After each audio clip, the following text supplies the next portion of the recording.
Risco fiscal de volta com corte de gastos e Haddad fraquíssimo. Explica essa história, artigo que você publicou hoje aqui em O Antagonista, meu caro Rodrigo Oliveira. Então, o que aconteceu, né? A gente vinha falando isso de sexta-feira para cá, as coisas pioraram bastante, né? E aí eu sei que tem um pessoal que fica falando aí na internet, sei lá onde, porque esse povo é o cavaleiro do Apocalipse, né? O pessoal aí que é mais chegado à Bíblia vai lembrar que os cavaleiros do Apocalipse eles anunciam o Apocalipse, né? E aí fica aqui, minha mãe costuma dizer que é o pica-pau agorento, né? Então eu estou aqui nesse papel de pica-pau agorento. Mas é o seguinte, na semana passada teve a apresentação da MP, enquanto o nosso querido Haddad estava na Itália, porque ele não pôde ir, durante o Dia dos Namorados, isso aí já estava agendado para outro casal. E o Haddad estava na Itália, o pessoal apresentou aquela MP que limitava COFINS e PIS, né, crédito tributário de COFINS e PIS, PIS e COFINS, e o Rodrigo Pacheco devolveu na terça-feira, ao lado do Jacques Wagner, líder do governo no Senado,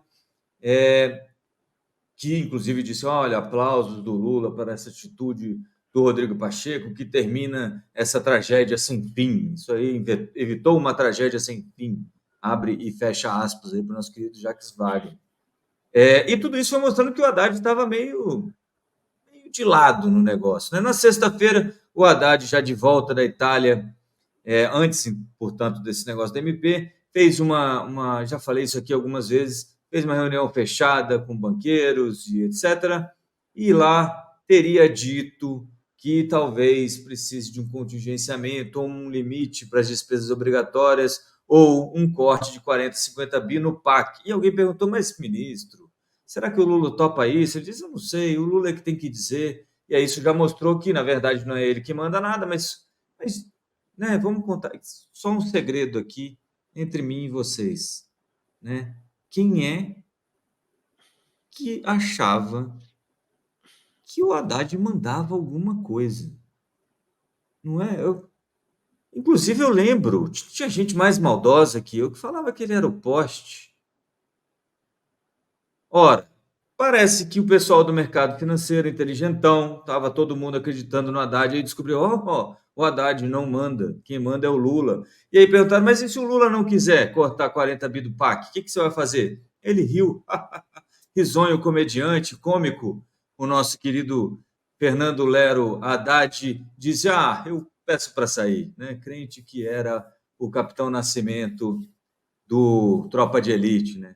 Pois bem, isso causou uma comoção de sexta-feira para cá. O dólar subiu mais de 3, a bolsa caiu mais de 2,40, os juros futuros chegaram a subir 50 pontos base. Para quem não lembra o que é ponto base, 100 pontos base, 1 ponto percentual. Então, em alguns vencimentos, lá 26, 27, a taxa anual subiu 0,5%. Não é pouco, gente. Isso não é trivial em tão pouco tempo.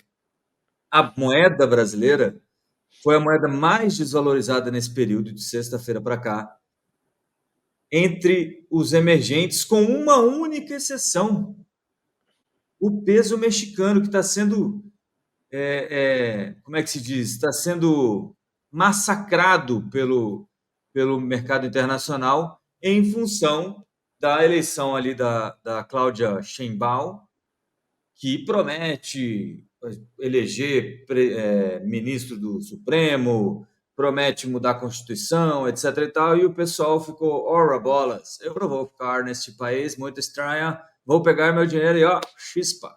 Mesma coisa está acontecendo no Brasil, e isso você vai vendo aí pela saída de dólares da Bolsa e outras cositas mais. Se você começar a conversar com o pessoal aí que tem ligação com o comércio exterior, que tem ligação com as multinacionais que às vezes querem vir para o Brasil saiu da lista.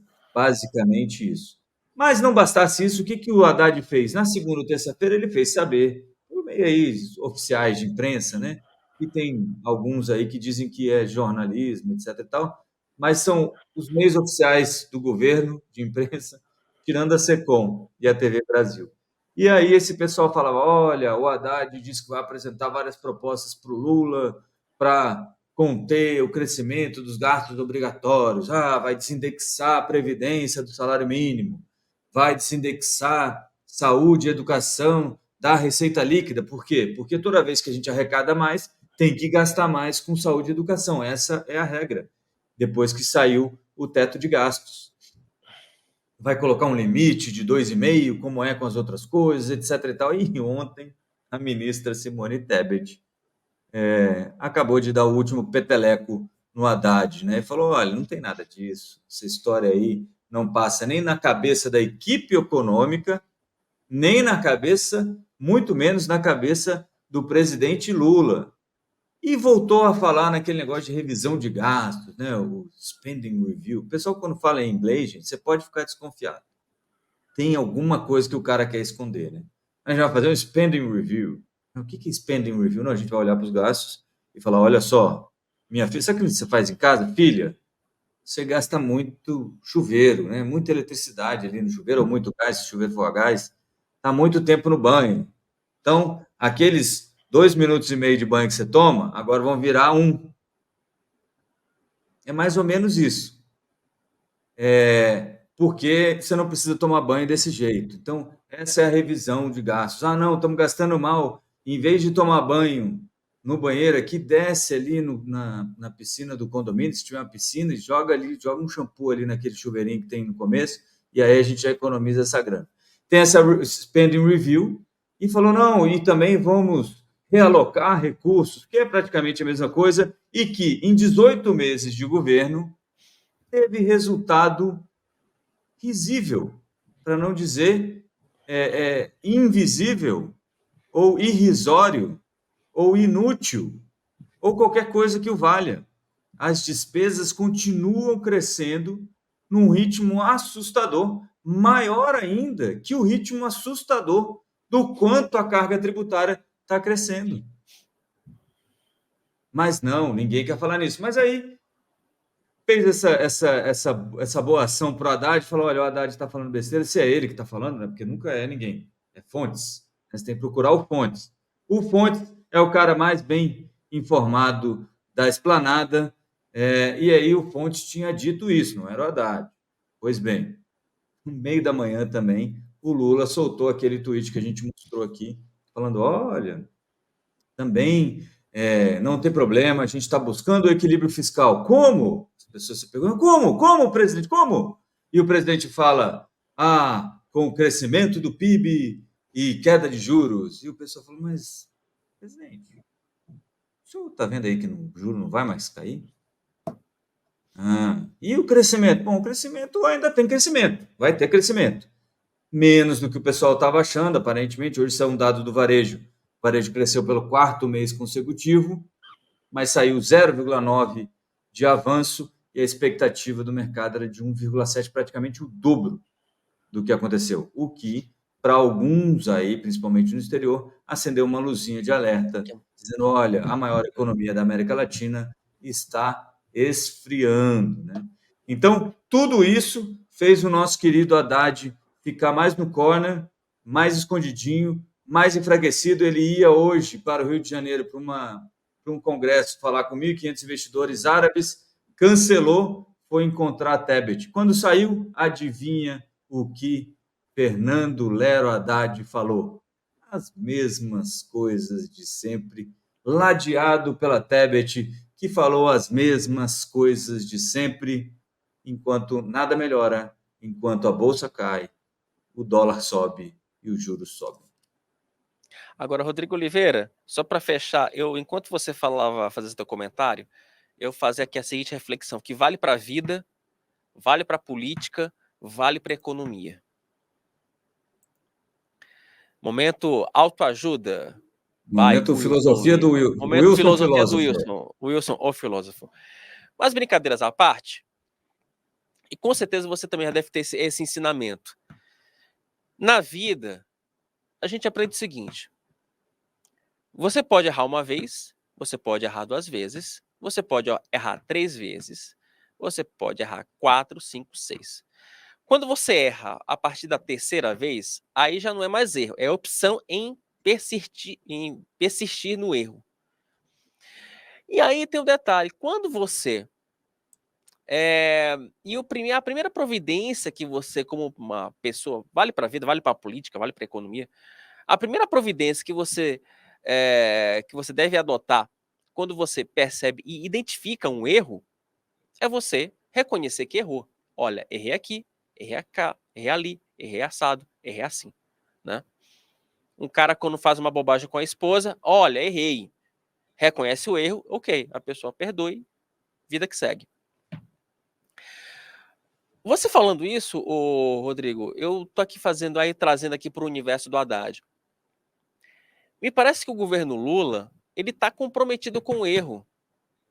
Porque eu não vi, desde o início do governo, em 18 meses, tirando aí alguns poucos momentos do próprio Haddad, o governo Lula reconhecer que certas atitudes são atitudes erráticas, sabe? Nem durante o arcabouço fiscal, o processo de tramitação do arcabouço fiscal, o governo parou para pensar e falou: vem cá, peraí, vamos mudar um pouquinho a forma como a gente pensa a economia, porque eu acho que nós erramos no passado, a gente pode errar de novo a partir de agora. E aí você fica numa roda viva, né, Rodrigo? Porque os caras não admitem que erram, né? Eu nunca vi o Lula falar em momento algum que errou. Você já viu? Eu não lembro. Eu, sinceramente, não queria ser injusto com o presidente da República, mas eu não vi em nenhum momento ele dizer: ah, errei nisso, errei assim, desculpa, vou corrigir. Eu não lembro disso. Eu não lembro dessa frase do Lula. Você lembra de algo dessa frase do Lula, ou Rodrigo? Eu acho que não. Não, eu não lembro, mas pode ser realmente falta de memória, né? Pode ser falta de memória, mas eu, sinceramente, não lembro. O Haddad, eu não lembro de uma frase parecida do Haddad nesse sentido. Você lembra, ô Rodrigo? Não, Ou é uma... o Haddad Haddad já, volta atrás. O já Haddad volta volta atrás de atrás. algumas coisas, né? Pelo menos ele é um ser um pouco mais racional. Mas enfim, o ponto, Rodrigo, é que um governo que não admite que tem um presidente, né, que tem um presidente que nunca admite que erra, quer seja na economia, na articulação política, fica difícil você imaginar uma postura totalmente diferente. E a conta está chegando agora. Esse é o problema. Que você vai encobrindo o erro, você vai tentando esconder esses erros e a conta chega agora, e chegou. Como você vai conseguir sair disso? Só tem uma forma, de você corrigir erros. Mas para você corrigir erros, você precisa admitir que tem errado. E o governo não tem feito isso, né, Rodrigo? E assim, a gente já sabe o que dá certo, né? Foi feito em outros países, né? Portugal, Espanha. Você precisa colocar as contas em ordem. E é doloroso, é óbvio que é. Ninguém quer ficar sem um conforto qualquer em casa. Ninguém quer ficar sem um item que até Sim. às vezes é essencial em casa para poder botar as contas em ordem. Mas é esse momento que vai construir uma estabilidade, no caso do Brasil, fiscal, longeva, que favorece a todos, né? Que favorece a população como um todo. Todo mundo sabe que isso é penoso, é difícil.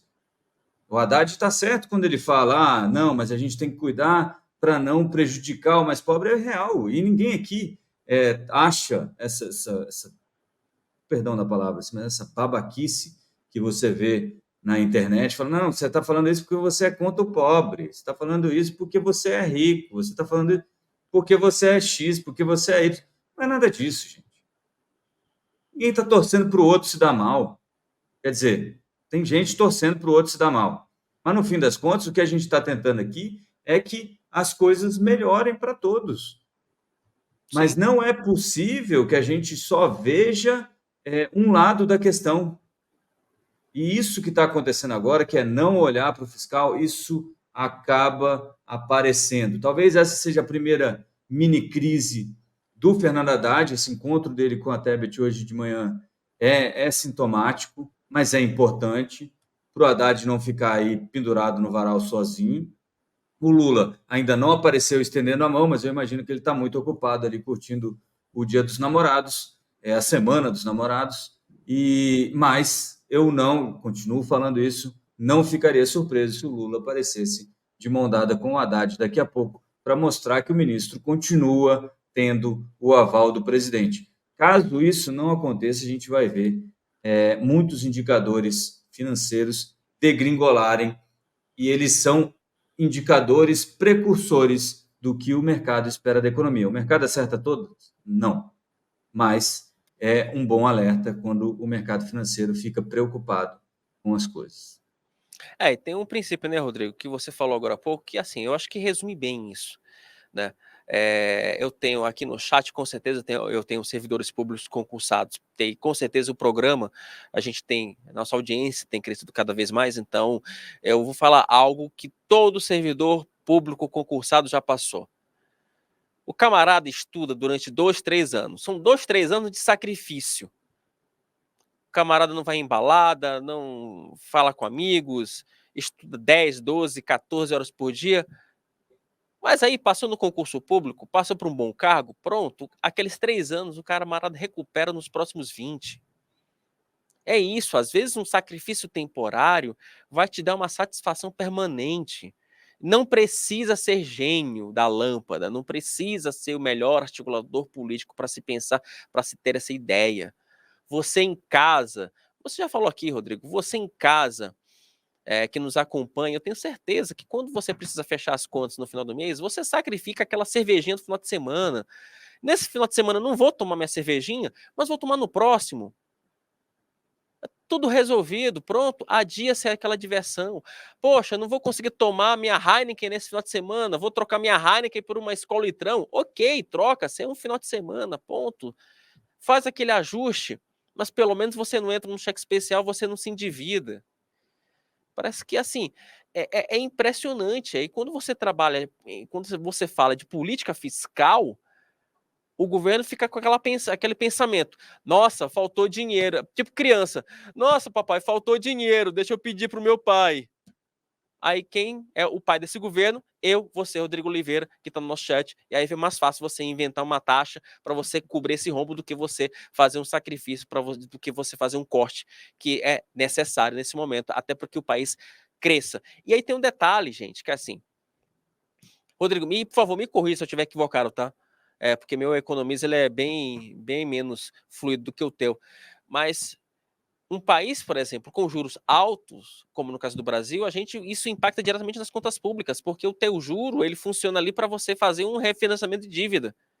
E ao invés de você ter uma dívida no valor no patamar X, tu vai ter uma dívida no patamar X mais Y mais Z. Então, assim, falta o dever de casa, Rodrigo. Falta o dever de casa, básico. É isso, e continua apostando na mesma receita que a gente sabe que não dá certo, né? Não deu certo antes e parece que não vai dar certo de novo, né? E mesmo assim, é esse esforço de novo em taxar mais e gastar mais do que taxa, porque não tem mais de onde tirar. Você tem já o setor produtivo também contra, boa parte do Congresso também contra, todo mundo falando, olha, tá por aqui, ó, a gente não tem mais capacidade para aumentar a arrecadação, a gente chegou no limite, então agora a gente tem que olhar para o lado que é controlável, que é o lado da despesa.